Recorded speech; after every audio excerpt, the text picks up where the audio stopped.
Bonjour à tous et bienvenue pour cette review de la saison 2 de Arcane, la série basée sur l'univers de League of Legends.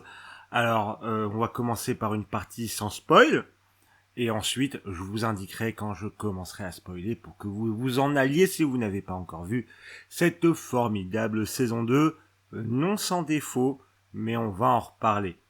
Alors d'abord, pour vous tisser un petit peu mon lien avec tout le schmilblick, je joue beaucoup moins à League of Legends aujourd'hui, mais j'y ai beaucoup joué et j'étais passionné par le lore de League of Legends. Je vous conseille la chaîne de Nakatine d'ailleurs, si vous voulez voir un peu du lore de League of Legends. C'est toujours un régal. Des bisous Naka. Et j'ai adoré, surkiffé, pris mon pied total sur la première saison de Arcane. C'est même, je pense, l'une de mes œuvres de fiction préférées de ces dernières années, si ce n'est de ever, en fait. Bon, ça fera voir l'épreuve du temps. Et donc, j'avais très hâte et j'étais impatient de découvrir cette saison 2. Donc, on va en parler, comme j'ai dit, tout d'abord, sans spoil. C'est parti. Alors bon, déjà, traitons directement de l'éléphant dans la pièce. Oui, c'est magnifique.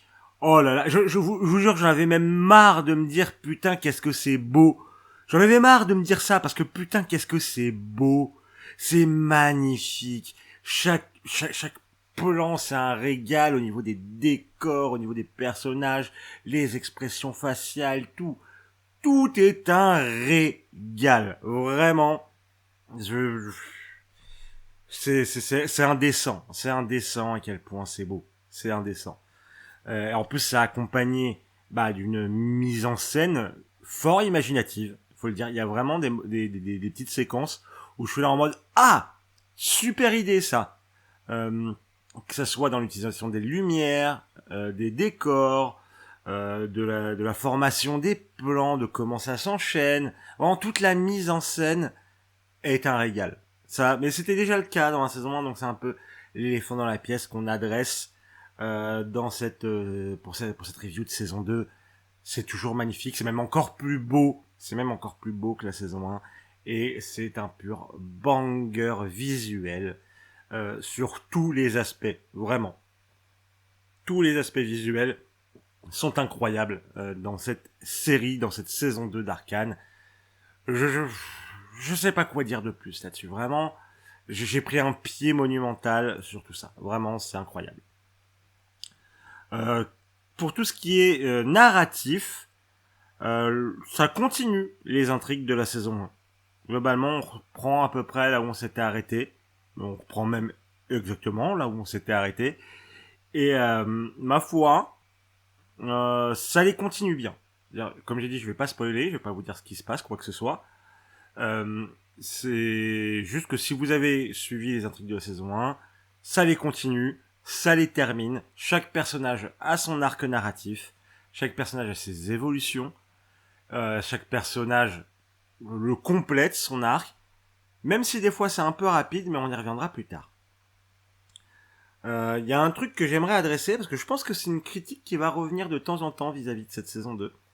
C'est l'aspect peut-être un peu clip show. Il y a beaucoup de séquences musicales dans cette saison 2. J'ai l'impression qu'on a même plus que dans la saison 1. Il y en avait quelques-unes en saison 1. Et là, j'ai l'impression qu'on a un peu plus. Et je pense que ça va peut-être déranger certaines personnes. Personnellement, ça m'a absolument pas gêné. Parce que c'est toujours des trucs, ça raconte toujours quelque chose. Il y a toujours quelque chose qui transpire de ces séquences.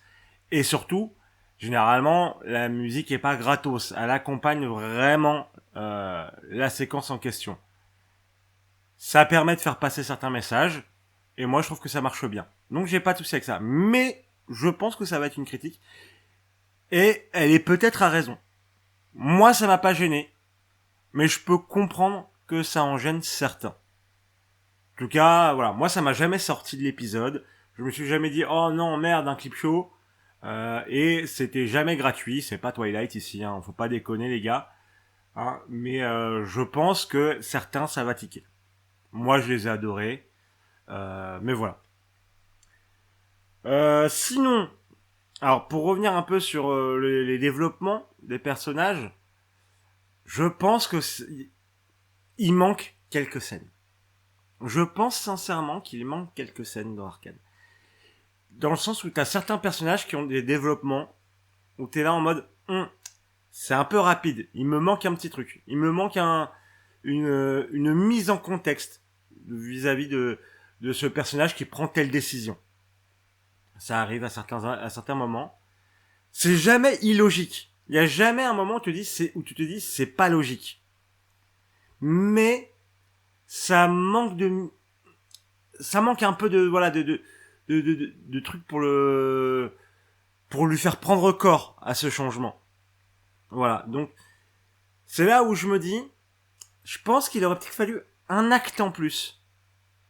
Je pense qu'il aurait fallu un acte en plus dans cette saison de Arcane. Parce que à la base, je crois qu'il y avait plus de saisons de prévues, mais finalement ils se sont dit on va en faire que 2. Et je trouve que ça se ressent un peu. Mais je pense que juste un acte en plus, ça aurait suffi. 3 épisodes, ça aurait été mais parfait. Et vraiment là, quand je vous dis ça, c'est vraiment du pinaillage. Enfin, c'est pas vraiment du pinaillage. C'est un vrai défaut. Mais c'est pas un défaut où je me dis, on passe d'un 25 sur 10 à un 3 sur 10. Tu vois. On passe d'un 25 sur 10 à un 15 sur 10, 20 sur 10. Ça reste quand même incroyable. Ça reste quand même incroyable. J'ai vraiment pris un pied monumental à suivre tous ces personnages dans un monde aussi vivant, dans un monde aussi créatif. C'est vraiment un gros banger. Puis en plus, encore une fois, ils sont pas tombés dans les pièges du fanservice facile. Oui, t'as des petites allusions, t'as des petits trucs par-ci par-là pour titiller le fan de League of Legends, mais ça, c'est jamais trop. Ça prend jamais le pas sur ce qu'ils veulent raconter. Tu vois, c'est jamais allez, on va mettre tel personnage, comme ça on va vendre tel skin dans League of Legends, ça va être génial.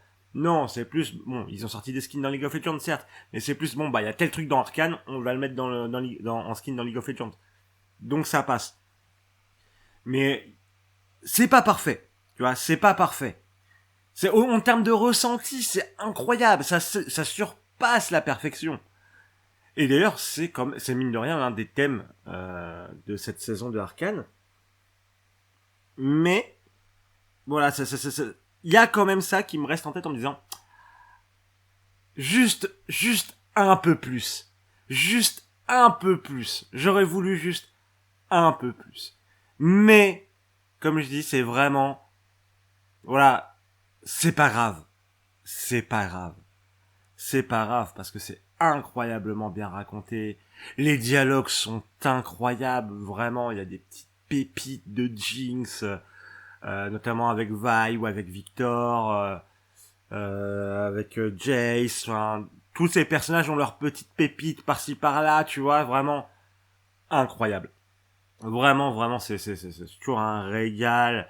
Il y a même des nouveaux personnages qu'on est archi attaché à eux. Les actes ont des conséquences, etc. Ce qui est un thème de la série aussi. Et franchement, voilà. Mais je peux pas y aller plus sans spoiler. Du coup, on va partir dans la partie spoil, mais je vous fais quand même, pour ceux qui vont nous dire au revoir, un petit récap.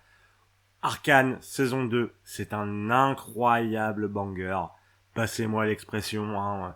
Mais vraiment, j'ai pris un pied monumental. J'ai eu des émotions. C'était artistiquement fou. C'est vraiment une production marquante. Je pense que c'est une production dont on va se rappeler très très longtemps, qui va marquer le monde de l'animation. Et ça m'emplit de joie. C'est une série qui m'a empli de joie, vraiment.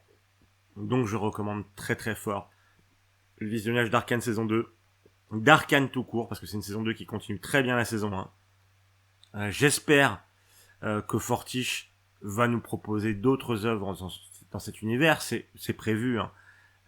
Et c'est aussi prévu que d'autres studios prennent la main sur d'autres aspects de League of Legends. Et j'ai envie de voir d'autres propositions aussi. Vraiment, j'ai envie qu'on nous propose plein de trucs parce que c'est un univers très riche où il y a possibilité de faire beaucoup de choses. Donc un régal. Et je suis très content qu'Arcane ait ouvert le bal parce que c'est une série incroyable qui va marquer. Donc regardez Arcane. c'est une folie, c'est une dinguerie. Bon, maintenant on va partir en partie spoil où je vais parler de quelques petits trucs. Je vous laisse le temps de partir. Je vous mets peut-être une petite photo de mon chat, ça me fait plaisir, voilà. Et c'est parti pour la partie spoil. Alors, dans la partie spoil, je vais parler un petit peu des éléments où je suis là en mode plus en précision. Déjà, par exemple, je voulais parler de Jace et Victor. Jace et Victor, leur intrigue, elle est ce qu'elle est. Elle fonctionne, elle est très bien. C'est un peu le centre qui relie un peu tout dans Arcane. Même si j'aurais aimé que, mine de rien, ça soit plus Vi, Vander, Jinx qui prennent un peu plus le dessus. Mais c'est pas très grave. Par contre, j'ai trouvé que ça allait un peu vite entre Jace et Victor. Ça allait un peu vite sur le pourquoi, du comment on devient ennemi, etc. Alors, c'est très bien expliqué. Y a pas de souci vraiment. Y a jamais un truc incohérent, illogique là-dedans.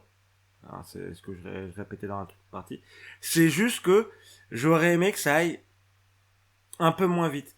Déjà que j'aurais aimé que Jace voit le culte de Victor avant de les détruire, tu vois, et qui se pose des questions là-dessus avant de se retrouver dans l'anomalie, tout ça, et qu'après il veuille buter Victor. J'aurais aimé qu'il le voie pour qu'il y ait des questionnements là-dessus, etc. Bon, du coup, il y a pas. Mais c'est du pinaillage. Enfin, c'est du pinaillage, oui, mais je pense que ça aurait apporté quelque chose. Par contre, là où je trouve qu'il y a faute, c'est Caitlyn. Alors, pas du tout sur la relation avec Caitlyn. Hein. Caitlyn, moi j'ai kiffé, hein, très bien. On a eu notre petit cadeau, ça fait plaisir. Mais c'est Caitlyn, au début de la saison, suite à la mort de sa mère tuée par Jinx, etc., elle va dans une pure dérive fasciste. Enrôlée par Ambessa, etc. Il y a une vraie dérive fasciste de Caitlyn. Et ça, c'est très bien fait. C'est très bien fait. J'ai trouvé ça très pertinent. Ça raconte quelque chose. C'est très bien raconté, très bien mis en scène, et surtout, c'est justifié, etc. Pas de souci, c'est très pertinent. Par contre, la manière dont elle sort de cette dérive fasciste, c'est juste Vi qui fait cupcake. Ah, je trouve que ça méritait peut-être un peu plus de réflexion, de prendre un peu plus de temps. Un peu plus de temps pour justement être là à dire, bon, ok, est-ce que les actions que je fais... Alors, oui, il y a quand même Caitlyn qui dit, oui, je sais que je me suis fait avoir, que j'ai fait des choses qu'il ne fallait pas faire. Il y a cette introspection. Elle est là, cette introspection.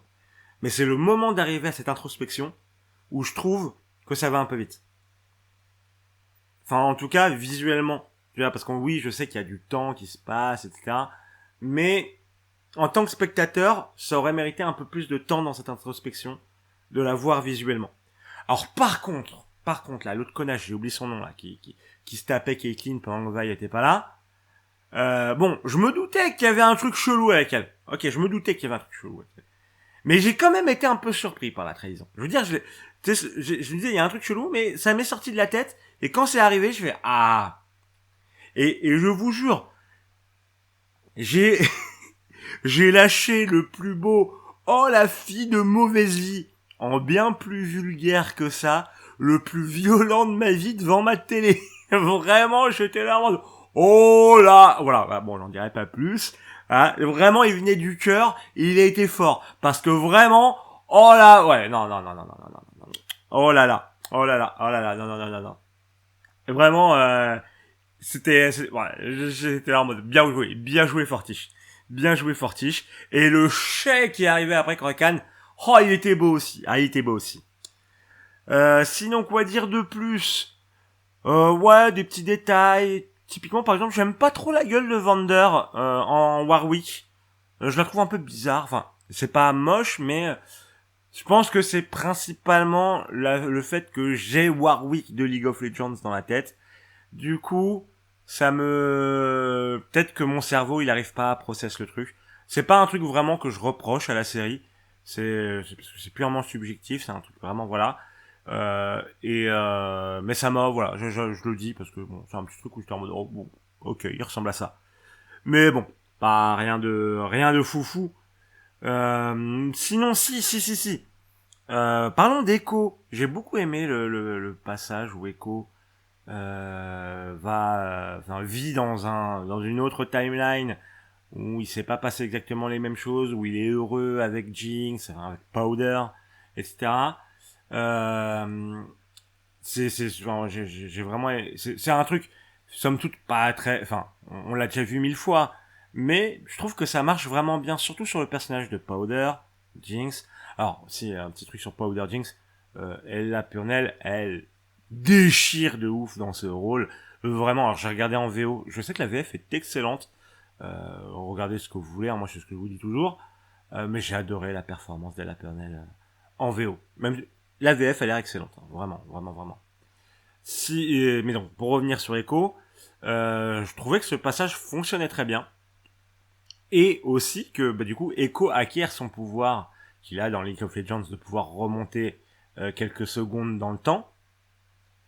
Et, bah, franchement, j'ai trouvé que c'était très bien géré. C'est très bien géré, parce qu'il est pas trop puissant. Il arrive quand même à sauver la situation.